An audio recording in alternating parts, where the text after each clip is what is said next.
everyone, and welcome back to our channel. Today, we're going to tell you the story of the wind turbine tower. The saga continues. The saga. So, if you have seen any of our other videos, you're probably thinking, didn't they just put that thing up? And yes, we did. Christopher did all sorts of research looking through code compliance online and calling the permitting office, leaving them messages, and we never really heard back from them. So Christopher had the great idea of build it and they will come. If it was a problem, they would be sure to tell us about it. And they did. The day after we put up the tower, someone from code compliance actually came by our house and talked to me. It sounded like someone had called and complained about the weather station that we had originally put up in the yard. Granted, it was a little tacky looking. A little bit. It was a little tacky. I'll give him that. So I guess he decided to finally look into the complaint, and when he got there was a full-blown wind tower. So I think they probably worked mostly on complaints, not on driving down the street and trying to write tickets. Yeah, and so it could have been when we were putting, because it took us like 2 days to put the wind tower up, it could have been that he got the original call about the weather station, and then over the course of those 2 days got lots of calls about something a wind turbine that was halfway up. So which and they don't know it's a wind turbine. I actually had somebody walk by while I was out there, and he legitimately asked if we found oil. And we're putting up an oil derrick. I think he was a bit disappointed when I said no. We struck gold. Texas tea. Code compliance came by and he was very nice. He actually said, I have nothing against this, but the city of Fort Worth does. So he told us that we would need to get it permitted. He said that he would give us a week. To give him a picture that was proof showing that we had submitted a permit. Yeah, to let him know that we were working on getting it permitted. As long as we did that within a week, then he wouldn't write us a ticket. He also said that he was going to send us a notice in the mail, and to be fair, he sent the notice. However, our mail carrier did not deliver it until a week after, or 2 weeks. Yeah, so it was sent, I believe the notice was, he put it in on the 7th. So the letter was sent on the 10th, so that was probably interoffice mail or whatever to get it sent. And then we were supposed to have it down by the 14th. We got the letter today, it's the 20th. Yeah, so USPS let us down. But a little bit. We had already taken the tower down by that point, so it really wasn't an issue. But it's good that he went and talked to us in person, because it's always harder to see something in written form only. Yeah. It's a lot better having it verbally explained to you, and then something in writing. They've got to back it up. They have to put in their paperwork, but it was nice having somebody come verbally talk to us. And to Fort Worth's credit, I don't know that I've talked to anyone at the city that has been rude or unreasonable. So that day, I went ahead and called the city of Fort Worth, talked to the permitting office. They really weren't sure what to do, so they sent me to code compliance. Code compliance says, yes, you did need to talk to permitting. And so I called them back, and I said, yes, they said that I need to talk to you. And they said, well, you really need to talk to zoning, because you need that too to make sure you can put it where you want to put it. Some point in here, they're really not sure if I'm commercial or residential. They assumed I was commercial because I was putting up a tower. I suppose that's fair. So after talking to zoning, they said, you can't put something there. So we were trying to put it in the front yard. You can't put it in your front yard. You talk to this other guy for zoning variances. So I didn't talk to him, I left him a message. So I left a message with zoning variance guy, so it was 5 people. I think I spent probably 30 to 45 minutes on hold between that. Which I suppose talking to 5 people, that's not too bad. It was definitely a pain. So after all that, I just knew that I needed to talk to that the zoning variance guy. I went and looked up what it took for zoning variances a little bit. So what I did then, because I figured I would need the zoning variance separate than the permit. So I got my documents together according to what they said online, and I ran down to the permitting office. So I took them a survey. I took them a survey that had where I wanted to put it, and I took them building plans. What I didn't take them was a plat. I should have looked up what a plat was. I just assumed that was a survey. So it's actually, plat shows the boundary lines with the right-of-ways and the utility easements and stuff. It's the stuff that's officially from the county. But I talked to them and said, oh yeah, your building plans look fine. I mean, it's a little drawing showing a tower that says it's 32 foot tall. They're like, that should be fine. And I'm like, okay. While I was sitting there waiting, zoning variance guy called me. So I got to talk to him. That was quite efficient.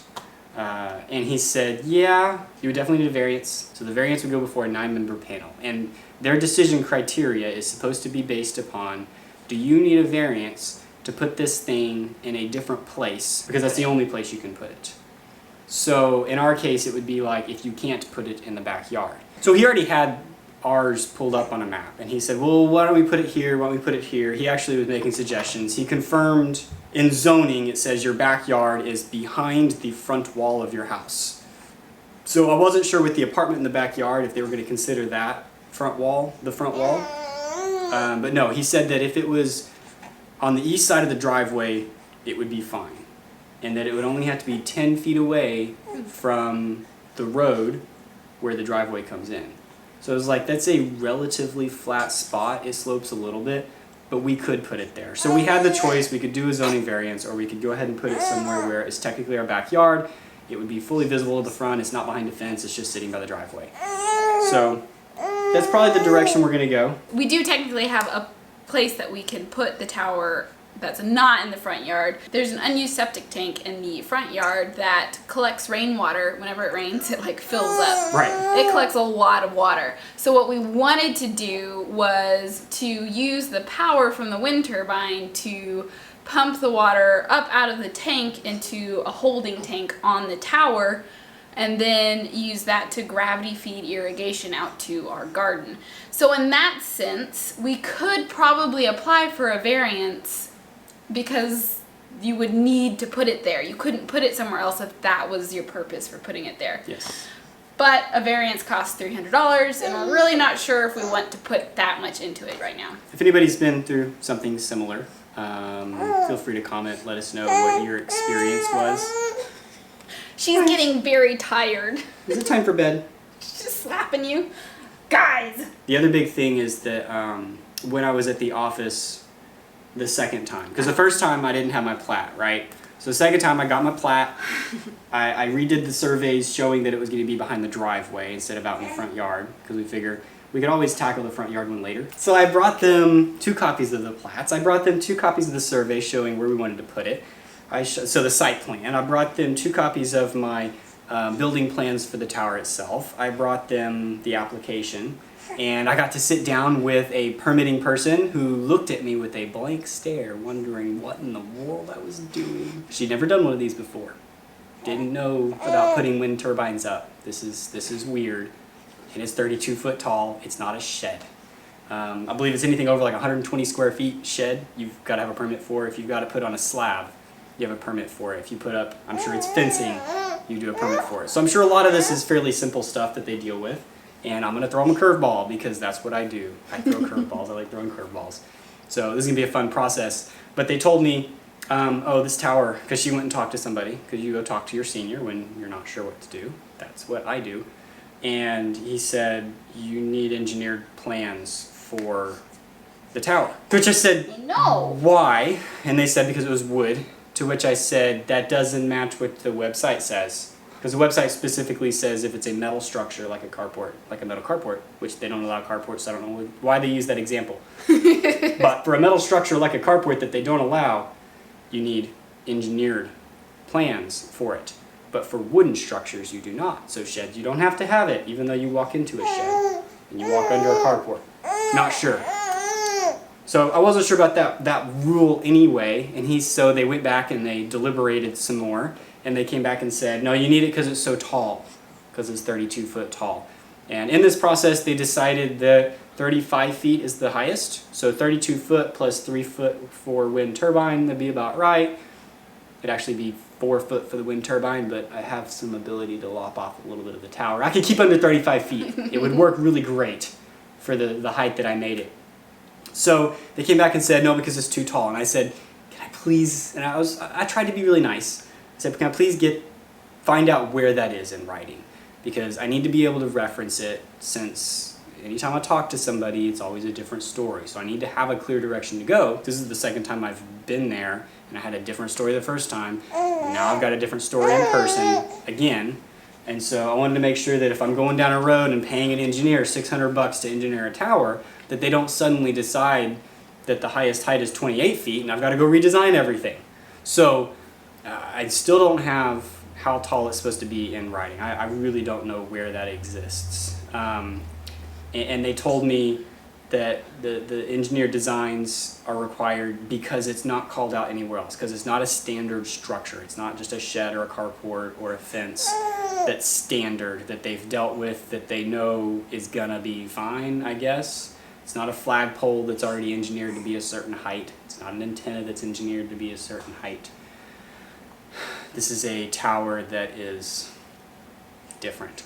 So who knows, I could probably go buy an antenna that looks really ugly, but is engineered to be 35 feet high, and they'd be fine with it being there. But I don't want one of those triangular metal tacky towers. Like, I mean, I get it. It's got a use, but I really wanted to put a nice, beautiful wooden cedar tower up. Oh, it's gonna plant like morning glories on it, Right. let them climb, and it's gonna be beautiful. It's supposed to be a part of the property, not just I wanted to get 35 feet in the air to put a turbine on. That is a part of this whole idea, but we're trying to make this property our own, and so this is some of the stuff that we're going to go through getting to that point. So anyway, I left there with them saying I've got to have engineered plans for the tower, I have to have engineered plans for the foundation, and come back.